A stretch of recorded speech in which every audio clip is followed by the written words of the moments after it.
Mengapa surat Al-Fatihah disusun paling pertama dalam Quran? Padahal surat pertama turun kan Al-Alaq. Iya juga.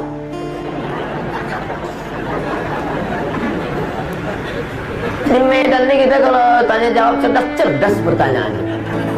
Nampak betul orang Medan ini hebat-hebat ilmunya. Tempat lain tanya, Ustaz, kenapa Nabi Adam sama Hawa itu nikahnya siapa pak kuahnya? Pun bingung jawab. Kalau ini kan ilmiah dia. Turunlah wahyu pertama kali ketika Nabi sedang berada di Jabal Nur di Gua Hira. Iqra bismi rabbikal ladzi khalaq, khalaqal insana min 'alaqin, iqra wa rabbukal akramul ladzi 'allama bil qalam, 'allamal insana ma lam ya'lam. Nabi pun menggigil kedinginan, turun ke bawah sampai di bawah, lalu kemudian dia minta kedinginan diselimuti oleh Khadijah. Ketika sedang diselimuti turun ayat, ya ayyuhal muddatsir, hai orang berselimut, bangun, fa'anzir, beri peringatan. Lalu dia pun disuruh beri peringatan. Siapa yang mesti diberi peringatan? Turun yang ketiga, wa anzir ashiratakal aqrabin, berilah peringatan kerabat-kerabat dekatmu. Dipanggillah pakciknya, pamannya, bibinya semua, dibawanya ke depan bukit Jabal Sofa, Jabal Marwah, bukit Sofa, bukit Marwah. Nabi pun naik ke atas bukit Sofa. Sampai di atas bukit Sofa, Nabi berkata kepada orang Makkah, "Hai penduduk Makkah, kalau ku katakan di belakang Jabal Abi Quwais ini ada kafir musyrik yang mau menyerang kita, apakah kalian percaya?" Sadaqnaka, kami percaya ya Rasulullah. Kalau ku katakan di belakang ini ada musuh mau menghancurkan Makkah, apa kalian percaya? Kami percaya ya Rasulullah. Kalau ku katakan aku sudah dapat wahyu dari Jibril, aku Nabi, kalian percaya? Datang Abu Lahab, tabban laka ya Muhammad, celaka kau Muhammad. Turun ayat, tabbat yada abi lahabi wa tabba ma aghna anhu maluhu wa ma kasaba sayasla naran dzata lahab wa imra'atuhu hammalatal hatab. Jadi kalau begitu susunan Al-Quran, yang pertama Iqra, yang kedua ya ayyuhal muddatsir, yang ketiga wa anzir ashiratakal aqrabin, yang keempat tabbat yada abi lahabi wa tab. Pas kita buka Quran sekarang di Medan, yang pertama Al-Fatihah, yang kedua Alif Lam Mim. Jadi Quran mana Quran Medan nih? Quran yang ada di Lauhil Mahfuz, fi Lauhil Mahfuz, yang ada di Lauhil Mahfuz itu susunannya pas macam susunan yang ada di Medan. Al-Fatihah, Al-Baqarah, Ali Imran, An-Nisa, Al-Maidah, susunannya pas. Lalu kemudian turun ke tempat transit namanya Baitul Izzah. Turun di tempat Baitul Izzah, berhenti dia di Baitul Izzah.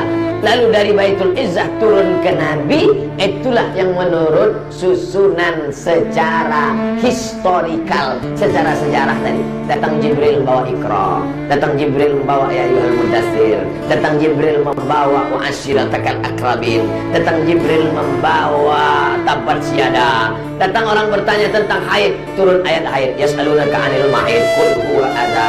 Datang orang bertanya tentang sedekah, yas'alunaka 'anil madza yunfiqun. Bertanya mereka tentang khamar, yas'alunaka 'anil khamri wal maisir. Lalu kemudian menjelang Nabi meninggal dunia, disusun lagi Al-Quran itu persis seperti susunan yang ada di Lauhil Mahfuz. Makanya mukjizat Al-Quran diantaranya adalah mukjizat cara turunnya. Turun acak 22 tahun, 2 bulan, 22 hari. 22 tahun, 2 bulan, 22 hari.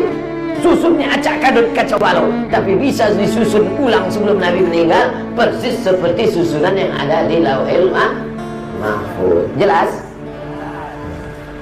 Jadi Pak Ustaz, sebelum Nabi meninggal, Quran itu sudah tersusun macam yang sekarang. Ya, macam sekarang. Tapi ada di kepala sahabat. Sudah macam ada sekarang. Al-Fatihah, Al-Baqarah, Ali Imran, An-Nisa, Al-Maidah, sampai An-Nas. Tapi tak ada wujudnya zahir. Adanya di kepala mereka. Dalam bentuk apa? Dalam bentuk Quran digital. Main klik-klik ini. Klik Al-Baqarah muncul. Klik Tiba-tiba yang di dalam kepalanya klik-klik tadi meninggal gara-gara memerangi nabi palsu.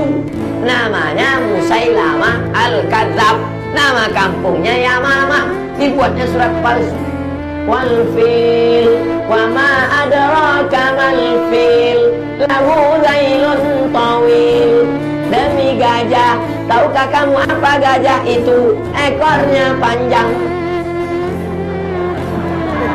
Datang Abu Bakar Siddiq, perang.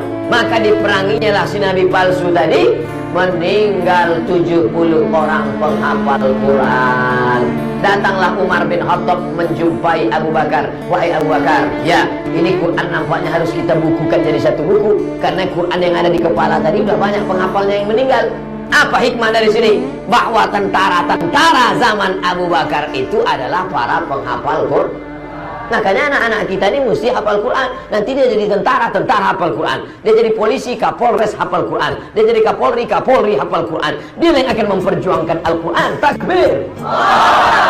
Nah, lalu kemudian setelah itu kata Abu Bakar, aku tak mau membukukan Quran karena Nabi tak pernah menyuruh, Nabi tak pernah membuat. Maka kalau tak dibuat Nabi adalah bid'ah, wa kullu bid'atin dhalalah wa kullu dhalalatin finnar.